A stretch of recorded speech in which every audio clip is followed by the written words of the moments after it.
Hi there, Henrik here, also known as Bugs. Let me start thanking you for watching this video.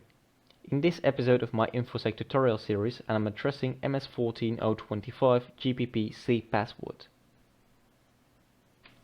And for starters, I want you to imagine almost any company that's out there today. They probably have a security policy in place, and one of those requirements within that policy is to change the local administrator password.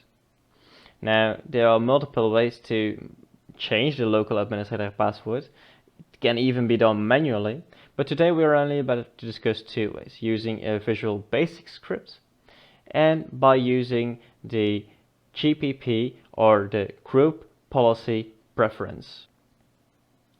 Now, both these solutions come with their vulnerabilities. The Visual Basic script is stored within the SYSVOL share, and the SYSVOL share can be accessed by a domain administrator, domain user, and maybe even, due to misconfigurations, by anonymous users.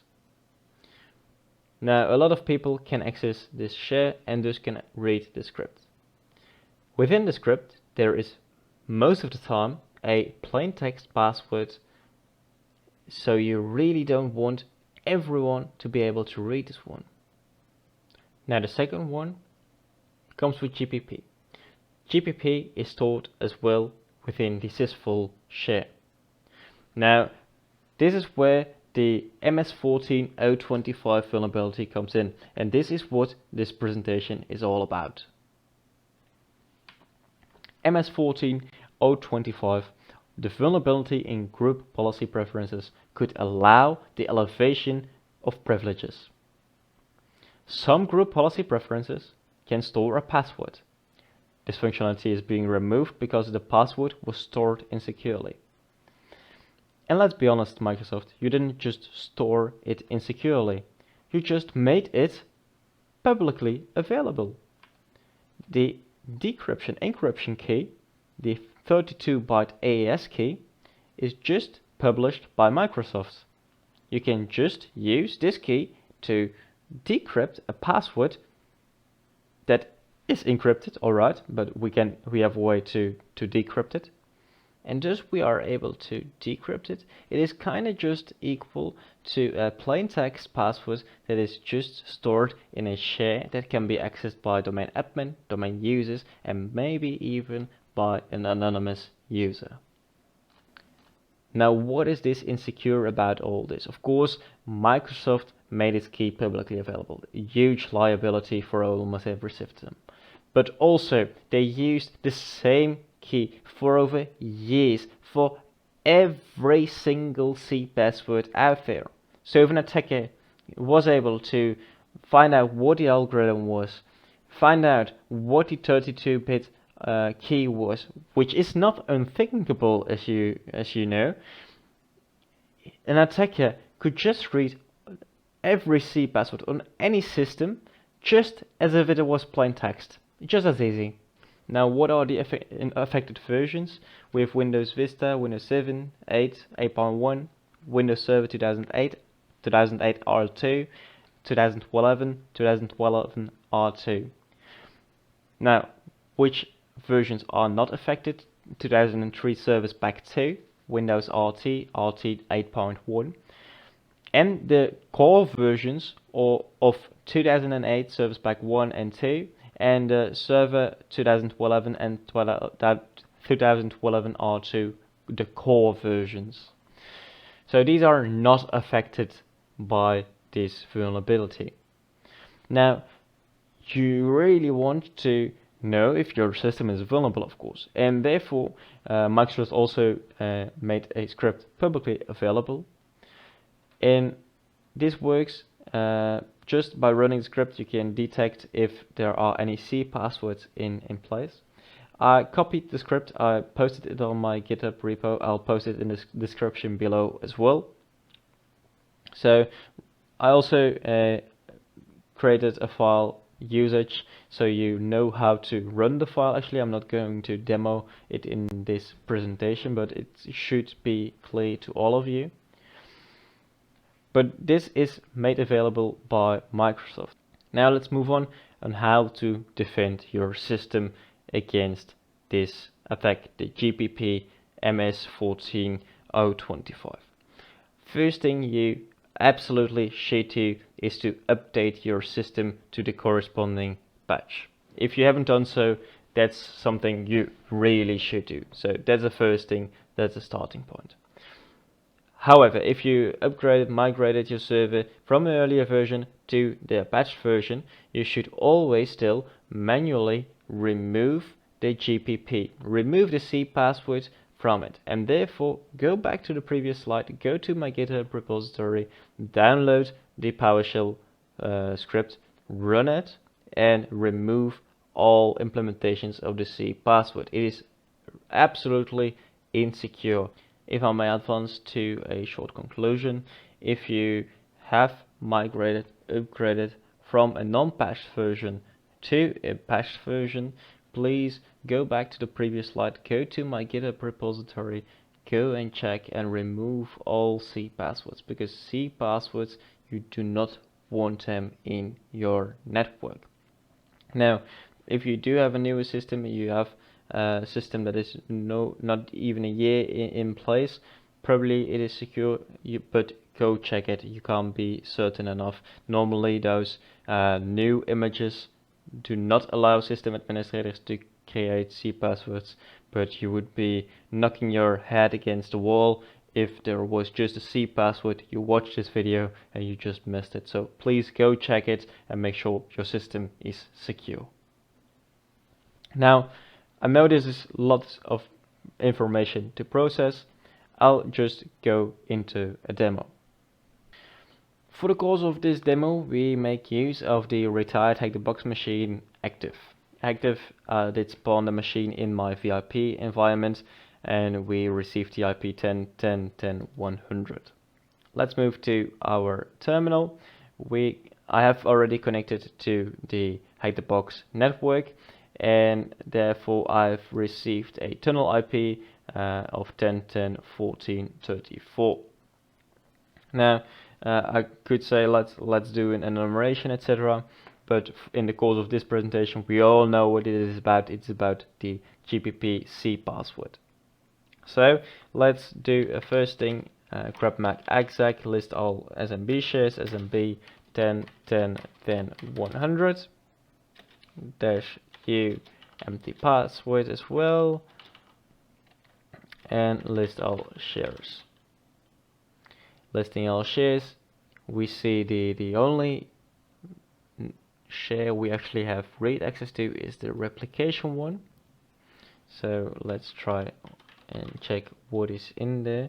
SMB client -10.10.10.100 replication. We provide no password. We're going to do an ls, and we all of a sudden see the domain over here. And going into the domain, we see that having knowledge of what is normally in a SYSVOL folder, it looks like this is an exact copy of our SYSVOL folder. So maybe there's a cPassword as well, and maybe it is in a groups file, because that's what we are looking for.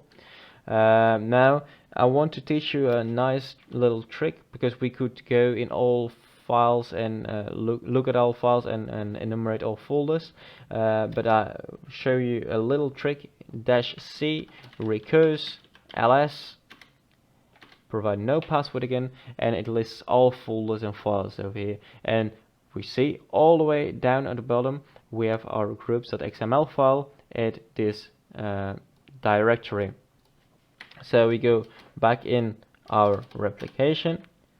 I've copied the path. We do cd and the path, and we do a new ls, and we see the Groups.xml over here. Now we want to know what the content is all about. We can do a get, but I prefer to do it on the server itself. So we are about to do a more of Groups.xml, and okay, this is what the content is. We see the name active.html, so domain svc DGS. So most likely this is the user account we have to compromise. This is a service account, so it's good to see that a company works with service accounts and normal accounts, since a service account probably has the least privileged principle. Now, the cPassword over here is this string, and we will copy it for now because I want to impress you with a tool being gpp-decrypt. It's a tool built into Kali Linux, and as I mentioned before, the AES key in order to decrypt this is just online, and this is a tool that just decrypts the cPassword. With doing so, we receive over here our new password of the active.htb service account for TGS. Now let's do a new enumeration. Grab map exec. We fill in the user is svc underscore TGS. Password is GPP still standing strong, and we want to list all shares over again. So let's see what pops up, and we say that now netlogon is readable, replication is readable, this one was readable, now SYSVOL is readable as well, and users.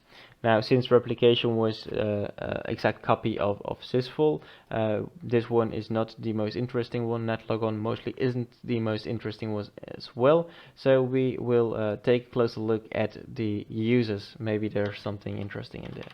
So we are about to log in on users SMB client -u. We want to go as svc underscore DGS. We provide the password GPP still standing strong 2K18, and we are in the network share. So we do an ls.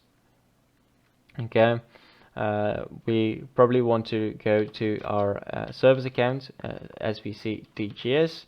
We go in there, and we go to the desktop, since that is where the user flag is located.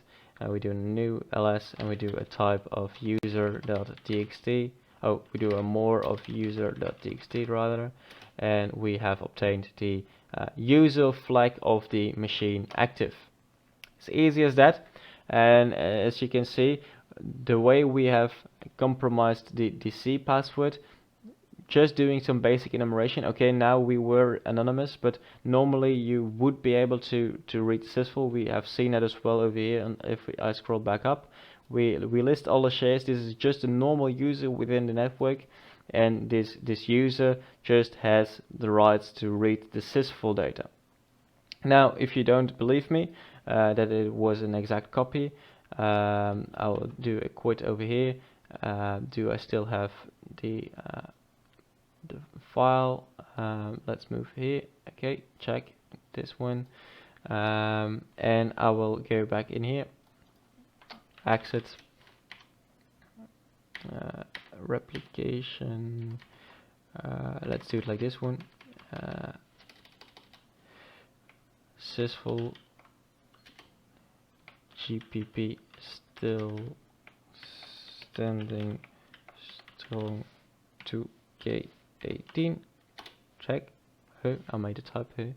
I'm just going to copy paste it over here just to back it up, and then I'm going to copy it once again. It's easier than just typing. Okay, and we are about to log in once again. Paste. Do an ls. We see active active.htb once again. We take this directory over again. We want to go towards it. Why can't I copy it? Okay, I'll just type it over. Active.htb policies 3.1 machine preferences groups, and here the Groups.xml is also enlisted. Reading it provides the same cPassword for the same account. So if any user is compromised, he might be able to look at the SYSVOL, find any cPassword. So in our case, we just used the anonymous user and we found the replication folder, but this really compromises your system, because right now I have a password of a user where I normally would not have had any credentials on the system. So really be careful. Run the script Microsoft provides you, remove the file in your SYSVOL folder, go and look for it, remove it, and make sure your system is secure. Stay secure. I hope you really liked this video. Like this one if you really liked it. Please give me a follow, subscribe on my channel, and make sure you get updates on new videos in the future. If any feedback, leave them in the comments. Thank you for listening.